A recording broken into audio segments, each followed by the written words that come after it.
बहुत ही तेज़ हवा चल रही है और हल्की फुल्की जो है चमक हो रही है और गरज हो रही है दोस्तों। तो ऐसे में चमक गरज में बिजली जब तड़के दोस्तों, तो आप लोगों को कुछ सावधानियां बरतनी होती हैं। जैसे यदि मैं कहूं दोस्तों कि बिजली तड़के तो हमें क्या नहीं करना चाहिए, बिजली जब चमकती है गिरती है तो हमें क्या नहीं करना चाहिए।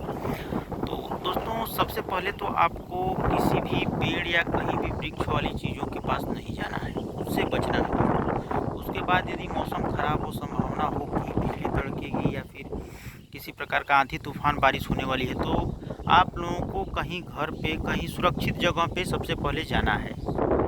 और यदि आप न जा पाएँ, यदि कहीं खेतों में सिवान में आप हों दोस्तों, तो आपको करना यह है कि बिजली तड़के तो कभी भी दौड़े नहीं। इससे आपके शरीर में आवेश उत्पन्न होता है दोस्तों, जिससे बिजली खिंचाव करती है। दोस्तों बिजली को यदि हमें एक सिंपल भाषा में समझना हो तो मैं कहूँगा कि वे सभी वस्तुएं जिनमें विद्युत जो करंट होते हैं वो सुचालक होती हैं विद्युत की, उनमें जो है करंट जो है बहुत ही आसानी से उतरता है, बहुत ही तेज़ी से उनमें उतरता है करंट बिजली। तो दोस्तों आप लोगों को ऐसा कोई भी चीज़ अपने पास ऑब्जेक्ट या कोई अन्य चीज़ नहीं रखना है जो विद्युत का जो करंट का सुचालक हो। हमारा शरीर भी दोस्तों विद्युत का सुचालक है, इसलिए हमें कभी भी बिजली चमके गरजे तो दौड़ना नहीं चाहिए। इससे होता क्या है कि हमारा ब्लड और तेज़ी से सर्कुलेट करेगा, हमारे शरीर में आवेश और तेज़ी से बढ़ेगा। तो करंट जो है, बिजली जो होती है आसमानी बिजली, वो जो है हमारी तरफ और ज़्यादा अट्रैक्ट होगी। तो उससे बचाव का ये साधन है दोस्तों, जैसे यह चक रोड है या रास्ता है, इसके आसपास आप देखेंगे तो कोई पेड़ वृक्ष नहीं है। तो आपको करना क्या है कि दोस्तों यदि आप फंस गए, बिजली चमकने लगी तेज़ी से, तो आपको इसी चक रोड पे कहीं एक जगह स्थिर अस्थायी रूप से मोबाइल वगैरह यदि आप लिए हैं तो उसे स्विच ऑफ या फ्लाइट मोड वगैरह में डाल के बैठ जाना है। या फिर यदि इस तरह का कोई घर हो, हालांकि यहाँ पे एक वृक्ष है पीपल का, तो यहाँ पे आपको नहीं जाना चाहिए, लेकिन यदि यह वृक्ष न होता तो आपको इस घर में पास में जाके सुरक्षित रहना चाहिए।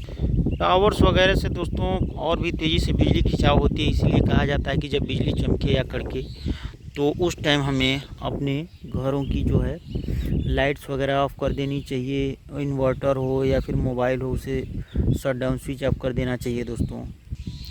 हालांकि आजकल आप शहरों में देखेंगे दोस्तों, तो कुछ एंटीने जैसा कुछ चीज़ जो है लोग अपनी छतों पे लगवा रहे हैं।